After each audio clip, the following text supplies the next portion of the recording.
올 2019년 한 해 동안 간절히 소망하는 것은 저 여러분의 삶의 현장 가운데 더 예수 그리스도의 일하심과 살아계심이 실제가 되는 그런 삶이 되기를 소망하고 축복합니다.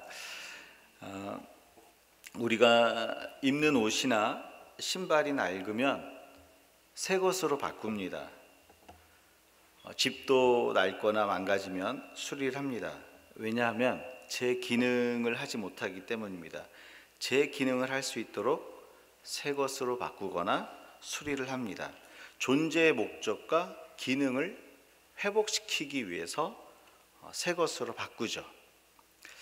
근데 여러분, 인간도 타락을 해서 존재의 목적과 창조의 목적을 잃어버렸어요.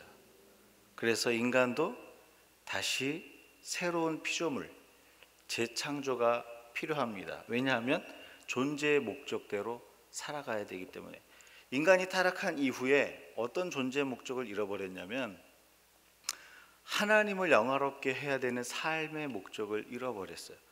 하나님이 먹지 말라고 하는 열매를 먹으면서 무엇을 하였냐면 하나님의 낯을 피해서 숨었어요.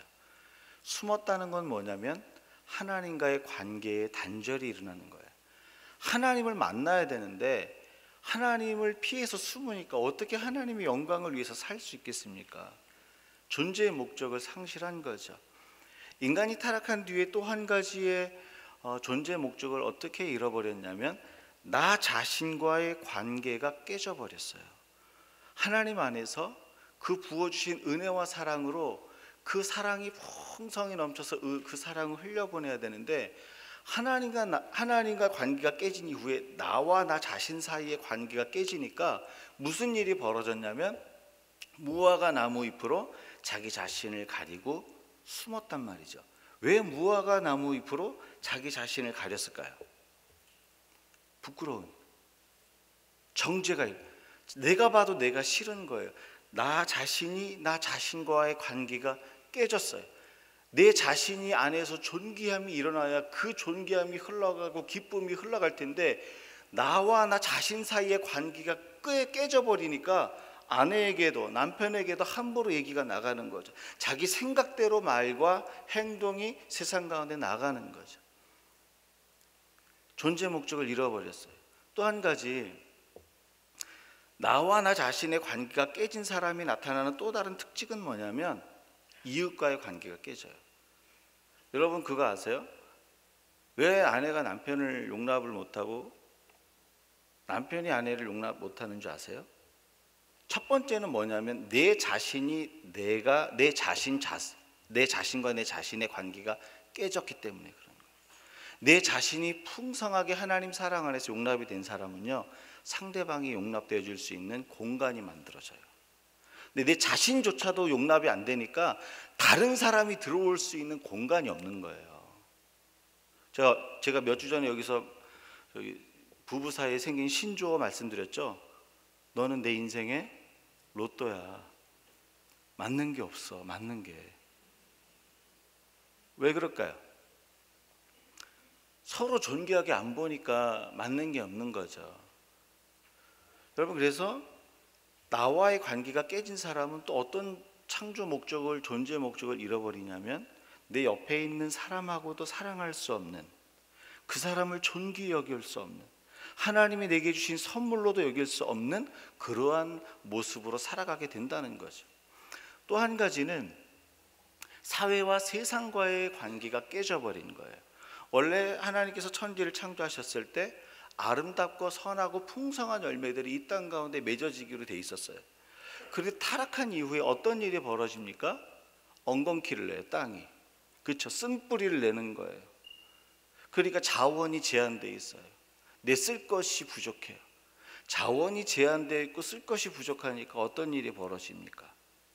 빼앗는 거죠. 어떻게 해요? 거짓으로, 탐욕으로.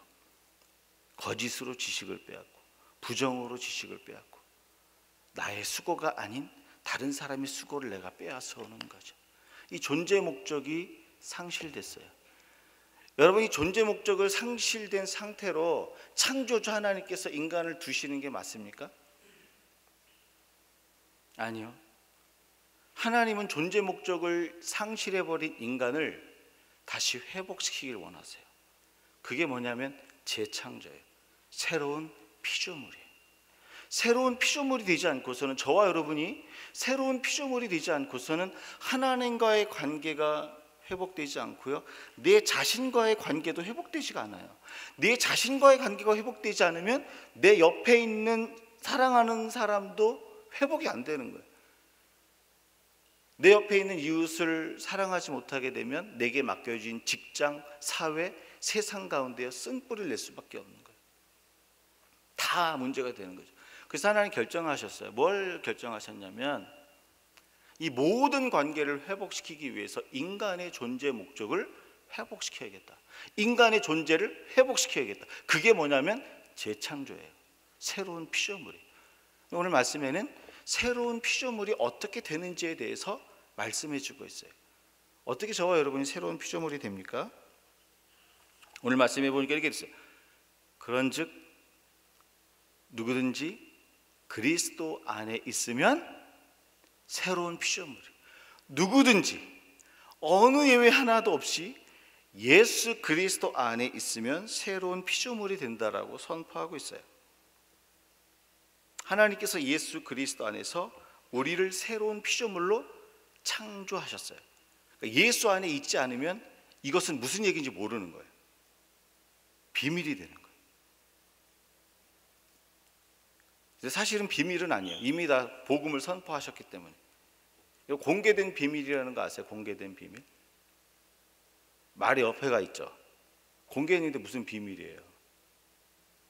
공개했는데 못 알아먹으니까 공개된 비밀이에요. 어떤 아이가 초등학교에서 숙제를 받았어요.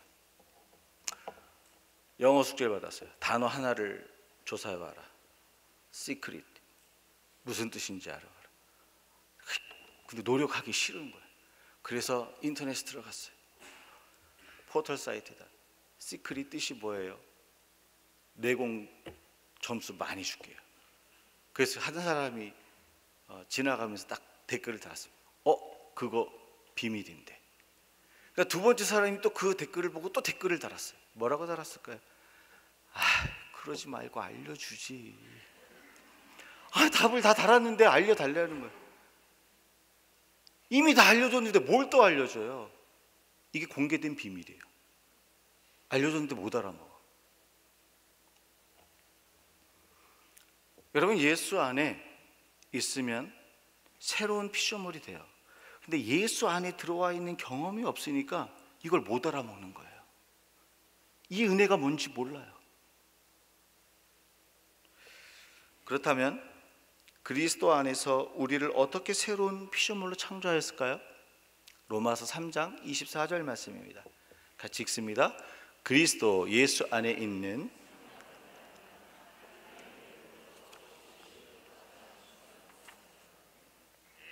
지금 여기 예수 안에 뭐가 있다고 그랬어요? 속량. 예수 안에는 속량이 있는데 이 속량은요, 법적인 용어예요. 어톤먼트.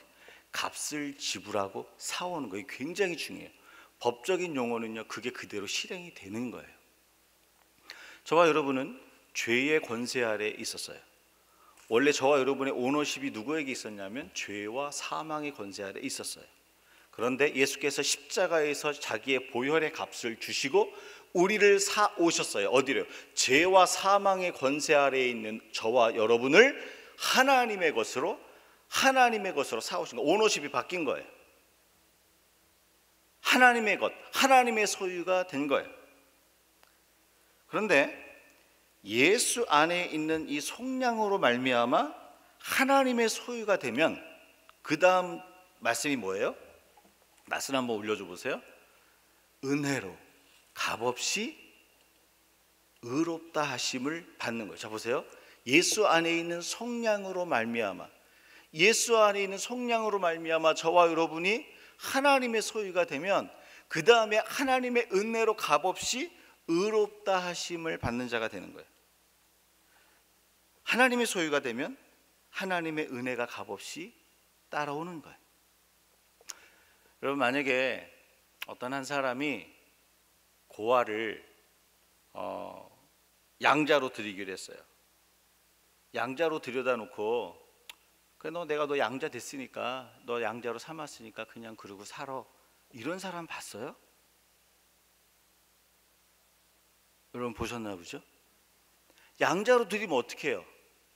내가 난 자식은 아니지만 오늘부터 내 호적에 입증이 된 나의 소유, 나의 아들이잖아요. 나의 아들이면 내 피가 안 섞여도 내 것이 됐기 때문에 그 다음에 뭘 하냐면 죄 많은 인간들도 그 아이에게 새신을 신깁니다.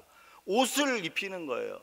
방을 주는 거예요. 그 아이에게 학교를 보내고 그 아이가 할 수 있는 이 땅에서 누릴 수 있는 모든 것들을 줘요. 양자를 삼아놓고 너 더러운 옷 그대로 입고 있어. 학교도 가지 마. 그 양자 삼은 의미 무슨 기쁨이 있겠어요? 그 양자된 기쁨이 있겠어요? 양자가 되었는데 그게 기쁨이 되려면요 나에게 깨끗한 옷을 입히고 학교를 다니고 친구를 만나고 이렇게 존귀한 존재로 살아갈 수 있는 그 은혜와 혜택이 따라와야 양자됨의 기쁨이 있는 거예요. 그렇죠? 어려우세요? 여러분 이게 왜 중요하냐면 하나님이 우리를 예수 그리스도의 피값으로 죄와 사망의 권세 아래에서 사와서 하나님의 것을 만들었어요. 그러니까 끝. 이게 아니라는 거예요. 하나님의 소유로 삼은 다음에 그 다음에 은혜가 뭐냐면 벗은 자로 우리를 부끄럽게 다니지 않게 하시고 예수의 의를 옷 입혀서 존귀한 존재로 하나님의 소유된 존재로 살아가게 만든다는 거예요. 여러분 이게 예수 안에 있는 새로운 창조, 새로운 피조물의 역할. 예수 안에서 내가 속량함을 받아 하나님의 것이 되었는데 그냥 죄 있는 그대로 온 것이 아니라 나를 의로운 옷을 덧입혀주면서 존귀한 존재로 하나님의 것으로 받아주셨다는 이 기쁨. 여러분 이게 경험이 되면요 무슨 일이 벌어지냐면 내 영혼에서 폭축이 터져요. 폭축이 뭔지 아세요? 모르세요? 12월 30일이라고 1월 1일날 보면 캐나다에서는 주로 막 다운타운 같은 데서 막 폭축이 터지 하늘 가득히 폭축이 팍 터지면 어때요? 황홀하잖아요. 기쁘잖아요. 좋잖아요. 좋으니까 보러 가죠. 근데 여러분 그거 아세요? 내 영혼이 재창조가 되고요 새로운 피조물이 되면 내 영혼에 새로운 그 하나님이 주시는 기쁨의 폭축이 터지는 거예요. 여러분 이거 경험하셔야 돼요. 새로운 존재가 됐을 때만 하나님이 터뜨려 주시는 그 영혼의 폭축, 기쁨의 폭축, 이거 올 한 해 여러분 경험할 수 있길 주의 이름으로 축원합니다. 누구든지 그리스도 안에 있으면 새로운 피조물이라. 따라서 우리가 예수 안에서 새로운 피조물이 되는 이유는 의의 옷을 입고 하나님의 소유가 된 나를 발견하기 때문에 그래요. 하나님의 소유가 된 나. 예전에는 나의 행위대로 내 모습대로 나를 판단하고 나를 봤는데 하나님의 소유가 된 이후부터는 나의 행위대로 나를 판단하지 않아요. 나의 삶의 모습대로 나를 판단하지 않아요. 예수를 통해서 나를 보고 예수께서 주신 그 의가 내 자랑이 되는 거예요. 죄가 없어서 떳떳한 게 아니라 죄인인 내 가운데 예수의 의를 덧입고 나니까 하나님 앞에서 내 자신을 정죄하지 않는 거예요. 부끄럽지 않는 거예요. 내 자신이 정죄가 없고 부끄럽지 않으니까 그 은혜가 옆 사람에게 흘러가는 거예요. 왜 가시가 나가는 줄 아세요? 내가 하나님 앞에 억셉트가 안 돼서 그러는 거예요. 새로운 피조물이 안 되니까 가시가 나가는 거예요.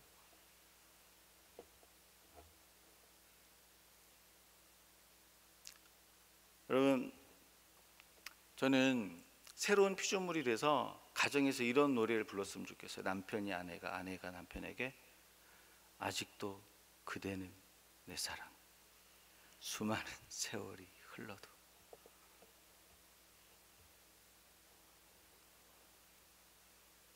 하나님께서 하나님의 소유로 우리를 부르실 때 너 내 거야 라고만 그냥 부르시는 거 아니에요. 거룩하게, 존귀하게, 아름답게 우리에게 옷을 입혀주시는 거예요. 누가복음 15장에 가면 탕자가 아버지께 돌아가잖아요. 아버지께 돌아가서 돌아갔을 때 아버지가 어떻게 해요? 아들을 안아주잖아요. 허그한단 말이에요. 그거 뭐예요? 허그한다는 거는 내가 너 용서했어. 너 내 거야. 너 내 아들 맞아. 라고 허그를 한단 말이에요. 근데 한번 생각해 보세요. 너 내 거야. 이제 우리 집에 같이 살아. 근데 그 상태로 그냥 저기 막 돼지랑 함께 뒹굴렀던 그 옷 그대로, 세상에서 살던 옷 그대로 입혀가지고서 종들이 있는 대로 들여보내요. 그러면 종들이 뭐라 그랬어요? 아유, 주인 아들이면 뭐해, 망나니인데. 앞에가 꼭 뭐가 붙죠? 망나니 앞에는 그 존귀한 삶을 살겠어요? 아버지 아들이어도요, 에이, 뭐 저래, 이렇게 존귀한 삶을 못 사는 거예요. 근데 아버지를 보세요. 허그해 주잖아요. 하나님께로 돌아오는 모든 영혼들을 허그해 주시면서 뭐라 그러냐면, 이거 입어. 새 옷을 꺼내주세요. 가락지를 껴주세요. 신발을 신겨주세요. 이거 뭐예요? 존귀하게 그 권위를 다시 회복시켜주는 거잖아요. 그리고서 그 자녀를 자기 종들이 있는 곳으로 데리고 가는 거예요. 존귀한 아들로 세워주는 거예요. 무엇을 얘기합니까? 하나님 아버지께로 돌아가는 재창조가 일어날 때 용서받은 하나님의 소유가 될 뿐만 아니라 존귀한 의의 옷을 입은 존재로 서게 해준다는 거예요. 여러분, 이게 재창조. 이게 없이는요 회복이 안 돼요. 돈 갖고 있어도 회복 안 돼요. 돈 많아도요, 나와 나 자신이 회복이 안 돼요. 이 재창조가 없이는 내 자신 스스로를 정죄한다니까요. 무덤사이에 앉아서 돌로 자기의 몸을 해하는 자, 왜 자기를 해야 할까요? 재창조가 안 일어나서 그러는 거예요. 자기를 해야 하니까 다른 사람을 해야 할 수밖에 없는 거예요.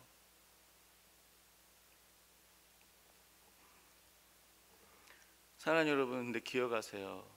우리가 어떤 모습, 어떤 상태, 어떤 조건 가운데 있다 할지라도 예수 안에 있는 그 속량, 그 은혜를 경험하고 그것을 붙들면요, 하나님의 것으로 삼는데, 그냥 하나님의 것으로 삼는 것이 아니라 나로서는, 내 능력으로서는 가질 수 없고 경험할 수 없는 하나님의 의.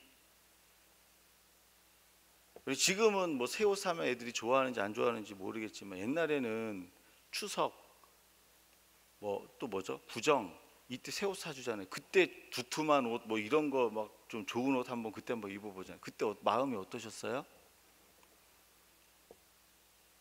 다 부잣집으로 사셨나 보다. 저는 부잣집이 아니어서 그거 하나만 사줘도 너무 행복하더라고. 이 땅에서 입다가 헤어질 그 새 것 입어도 행복하잖아요. 잠깐이지만. 근데 여러분, 영혼이 새로워지잖아요. 내 영혼이 새로운 피조물이 되는 이 은혜를 경험해 보세요. 그럼 세상이 달라져요.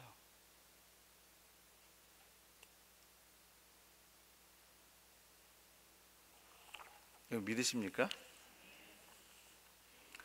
오늘 하나님께서 선포하고 계세요.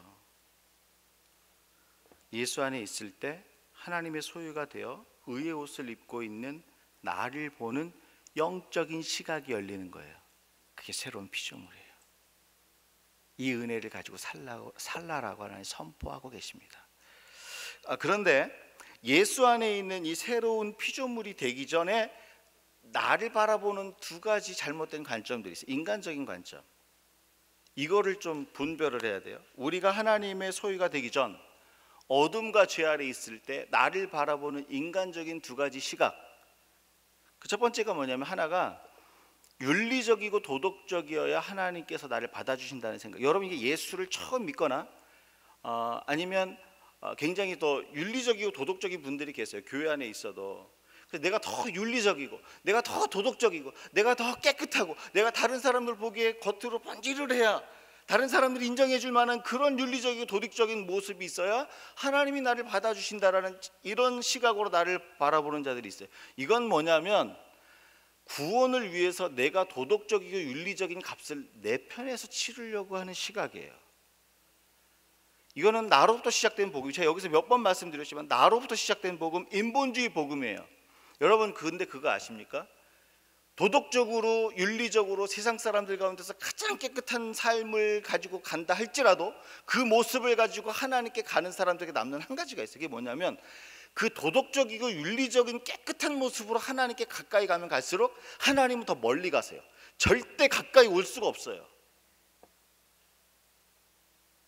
윤리와 도덕으로 가능했다면 예수가 죽을 필요가 없죠. 너 윤리적으로 살아라, 너 도덕적으로 살아, 하나님 가르쳐 주시죠. 왜 자기 아들 예수를 십자가 못 박혀 죽게 하십니까?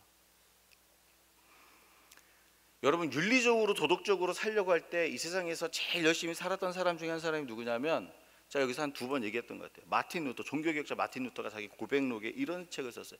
내가 인류 역사상 하나님이 율법을 지키는 것으로 해서 내가 줄을 쓴다면 천국에 제일 첫 번째 쓴대요. 인류 역사를 통틀어서. 그러니까 자기가 제일 열심히 율법을 지켰다는 거죠. 교만한 거 아니에요, 여러분? 여러분 어떠세요? 교만해서가 아니라 그 다음 고백이 기가 막힌 거예요. 내가 율법을 지키고 윤리적이고 도덕적인 모습을 봐서 했었을 때는 모든 인류를 통틀어서 천국문에 1등으로 가야 될 그 정도로 내가 하나님의 율법과 말씀과 윤리와 도덕을 지켰는데, 그렇게 하면 할수록 하나님은 내게서 점점 더 멀어져 가는 그 상황 때문에 자기의 존재적인 고백을 한 거예요. 곤고한 사람이 되는 거죠. 여러분, 무엇을 얘기합니까? 예수 십자가의 대가지불 안에 있는 자만 하나님 앞에 의롭게 설 수 있는 거예요. 그러니까 윤리와 도덕으로 나가려고 하는 자는요, 인본주의적인 복음을 취하는, 여러분 윤리를 무시해라, 도덕적으로 살지 마, 이 얘기가 아니에요. 하나님께 사로잡혀 있으면요, 윤리 도덕이 아니라 윤리와 도덕을 뛰어넘고 포함하는 진리 위에 서는 거예요. 윤리와 도덕은요, 상황과 때에 따라서 달라질 수 있어요. 근데 진리는 어디에서 어느 시대 어떤 조건 어떤 문화 가운데서도 변하지 않는 게 진리예요. 저와 여러분은 윤리와 도덕을 추구하는 자가 아니라 그걸 포함하지만 진리 위에 서는 자예요. 인간의 방법에서, 인간의 머리에서 나온 그 수준의 윤리와 도덕으로 하나님께 간다? 하나님을 찾을 수가 없어요. 진리는 윤리와 도덕을 포함합니다, 여러분. 이 두 번째, 하나님의 소유가 되기 전 죄 아래 있을 때 나를 바라보는 두 번째 시각이 조금 어려운데요. 죄의 열매가 보이지 않으면 하나님께서 나를 받아주신다는 시각이에요. 여러분 한번 잘 들어보세요. 죄의 열매. 제가 지난 몇 주 전에 죄의 열매에 대해서는 소개를 해드렸어요. 그러니까 죄의 열매가 맺어지지 않기 위해서 열매가 맺기 전에 꽃을 따는 사람들이 있거든요. 그걸 뭐라 그러냐면 꽃을 따는 남자가 아니라 꽃을 따는 종교인이라 그래요. 잘 기억해 보세요. 꽃을 따는 종교인. 여러분, 현상을 없애는 종교인을 얘기하는 거예요. 제가 질문을 드려볼게요. 감나무에는 무슨 열매가 열릴까요? 어려우세요? 감이 열려요. 그럼 배나무에는 무슨 열매가 열릴까요? 배가 열려요. 근데 중요한 게 있어요. 어떤 나무든지 간에 열매가 열릴 때는 열매가 열리기 전에 꽃이 먼저 펴요. 그렇죠?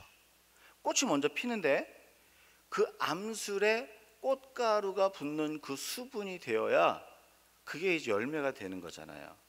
근데 만약에 열매가 맺어지기 전에 꽃을 땄어요. 열매가 맺어집니까? 안 맺어집니까? 안 맺어지는 거예요. 꽃을 따면 열매가 없는 거예요. 그런데 꽃을 따는 종교인이 바로 이와 같은 일을 하는 거예요. 죄의 열매가 맺어지기 전에 수행과 고행과, 이게 주로 누가 하냐면 부처님, 신부님, 목사님들이 하는 거예요. 아니면 종교 생활을 잘하는 교회 다니는 사람들이 무엇을 하냐면 금식 기도나 수행이나 고행 이런 걸 통해서 미리 죄의 열매가 나타나기 전에 꽃을 따는 거, 현상을 없애는 거예요. 현상이 없으면서 뭐라 그러냐면 내가 의인이 됐다고 생각을 해요. 의인이라는 나무가 됐다고 생각을 해요. 근데 다시 한번 질문을 드려볼게요. 제가 올해 감나무에서 꽃을 따고 배나무에서 꽃을 따가지고 감이 안 열리고 배가 안 열렸어요. 그러면 그게 감나무가 아니고 배나무가 아닙니까?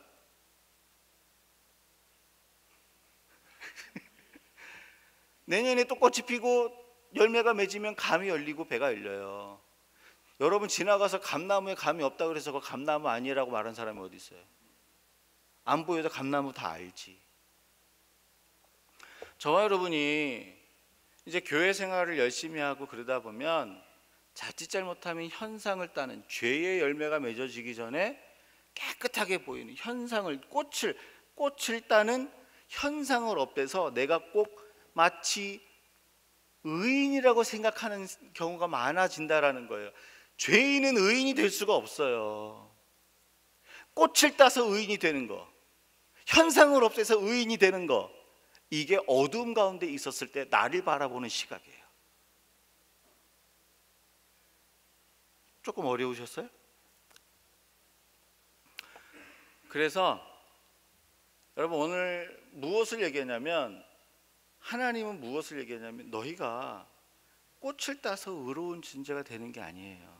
그것은요 존재가 바뀌어야 되는 거예요.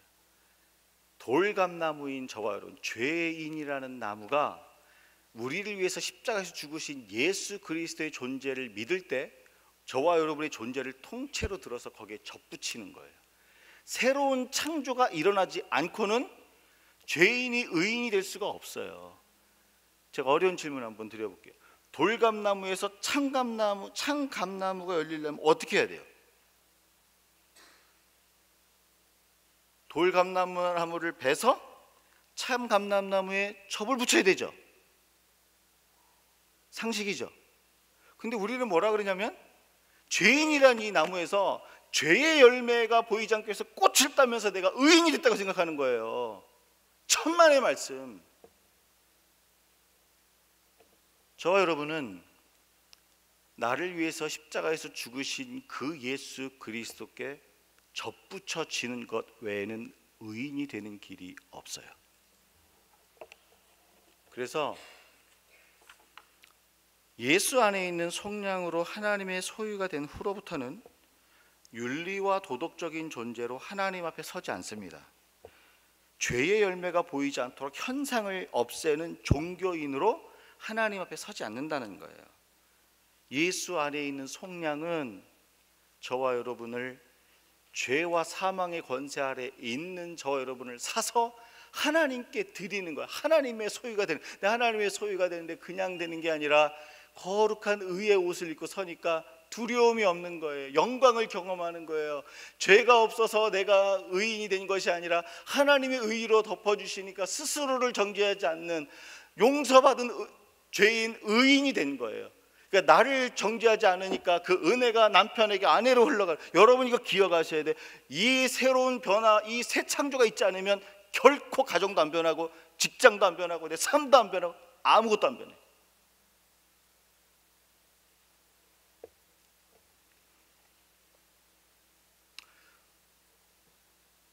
내 존재가 변하면 무슨 노래를 부른다고요?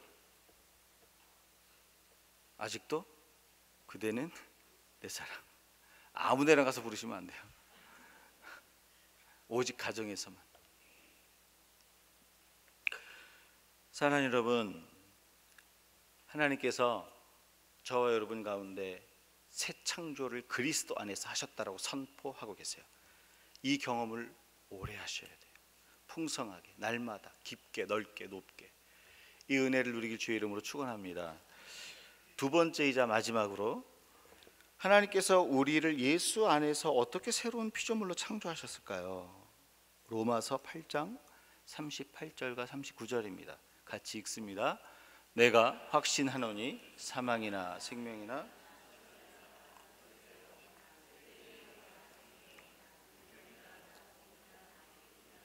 다른 어떤 피조물이라도 우리를 우리 주 예수 아니 하나님의 사랑 안에서 끊을 수 없는.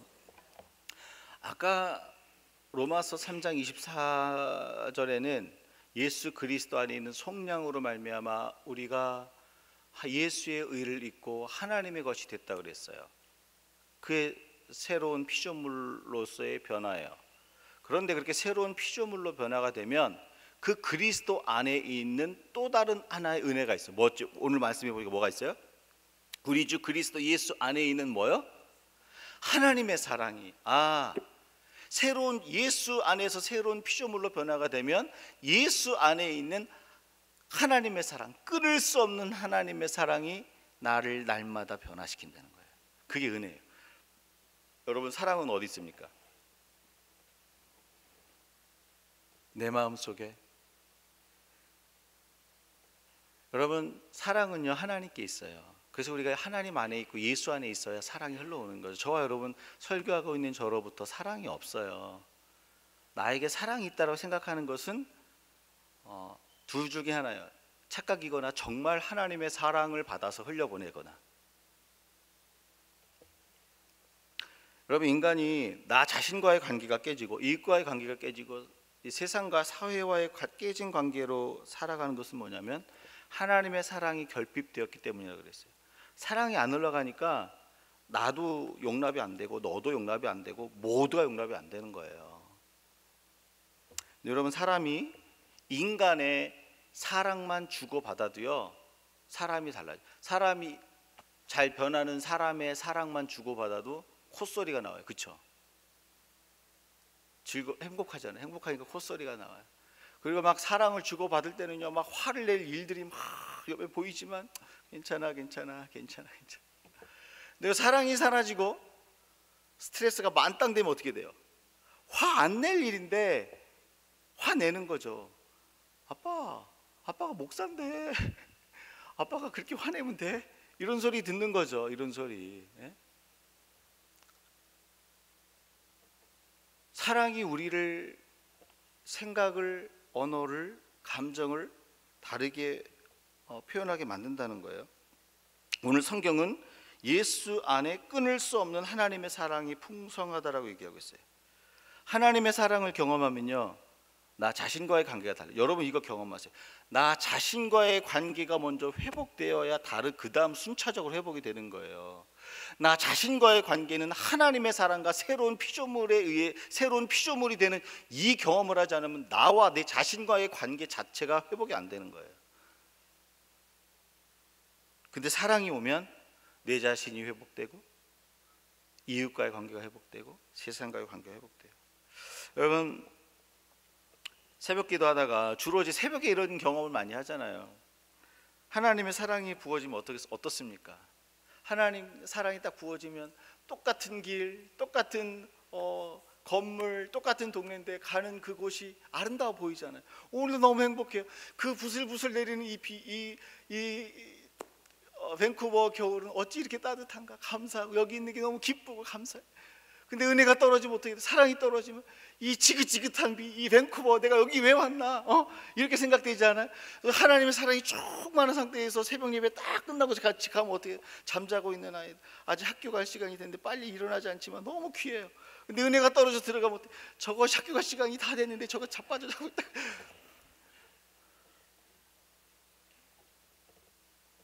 제가 그랬다는 거 제가. 여러분, 이것은 무엇을 얘기하고 있냐면 하나님의 사랑이 우리에게 새 영과 새 마음을 부어준다는 거예요. 사랑이 새 영과 새 영을 부어줘요. 여러분, 새롭게 보기 원하세요? 근데 죄송하지만 그 사랑이 우리에게 없어요. 새 시각을 갖기 원하세요? 하나님의 사랑이 부어져야 그게 새 영과 새 마음과 새 시각이 보이는 거예요.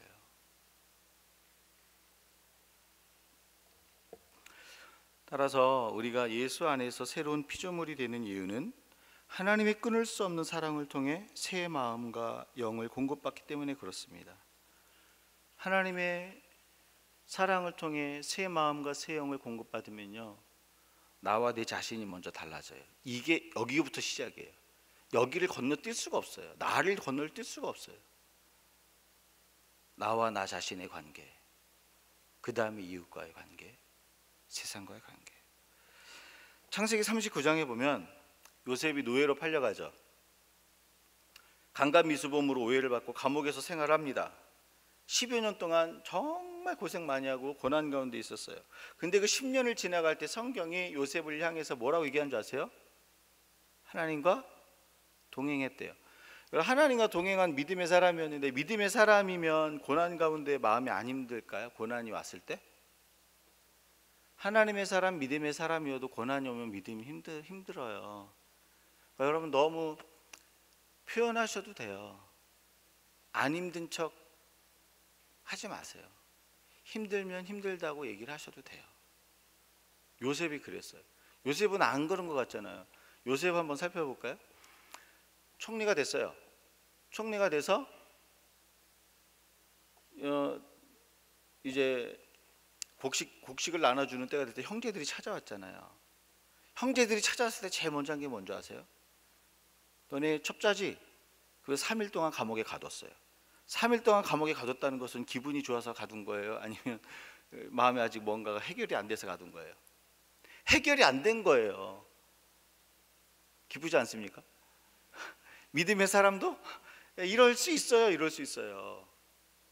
해결을 하고 싶은데 안 되는 거예요. 여러분 기억하셔야 돼요. 그 다음에 어떻게 해야 돼요?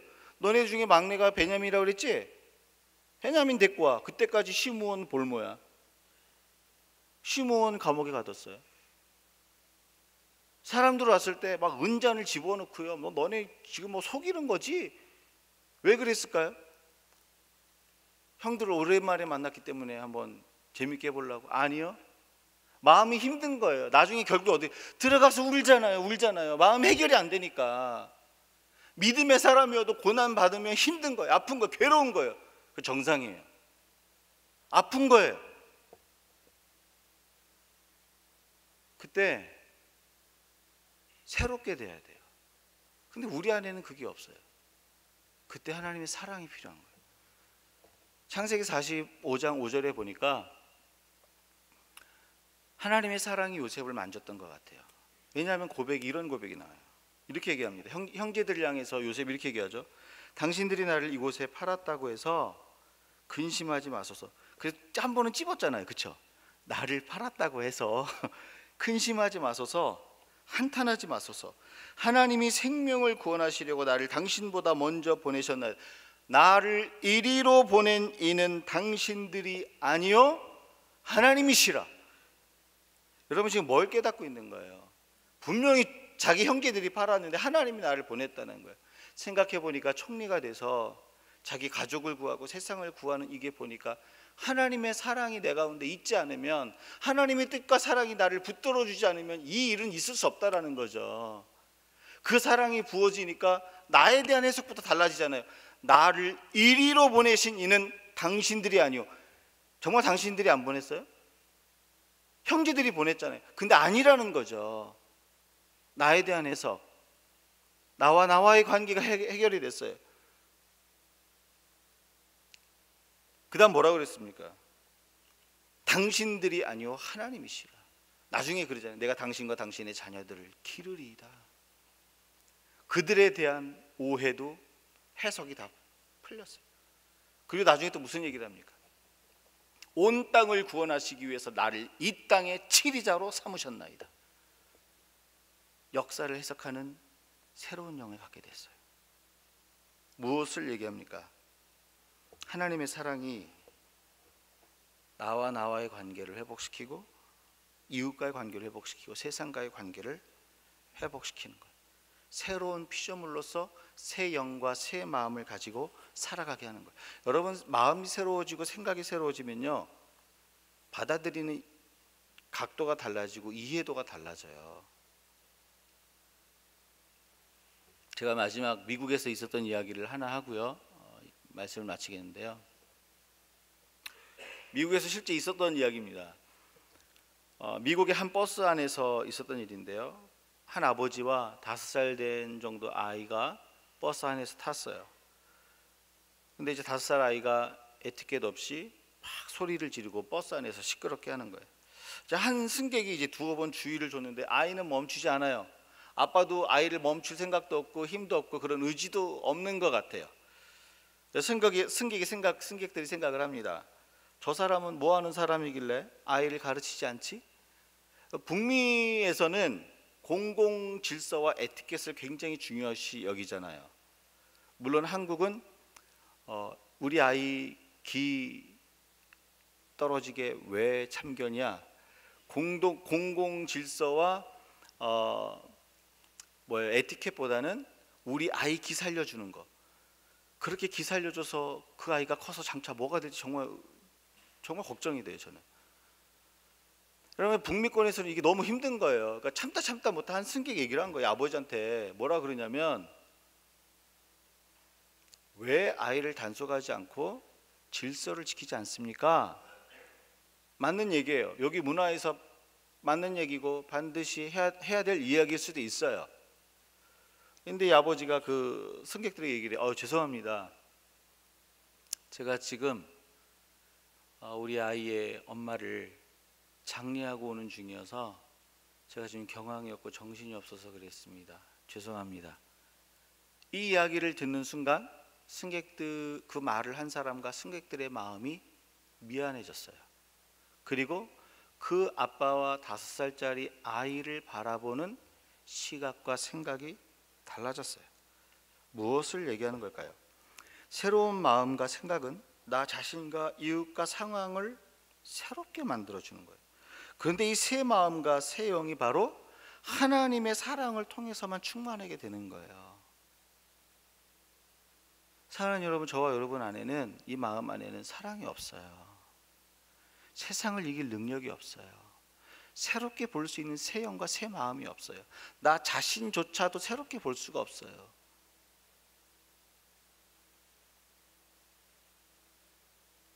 오늘 한번 같이 함께 기도할 때 한번 하나님께 나를 묵상해 보세요. 나 자신이 나와의 관계에서 지금 관계가 깨져 있는지 열려 있는지 그것부터 한번 체크 한번 해보세요. 하나님의 사랑이 부어지면요, 그게 다 새롭게 되는 거예요.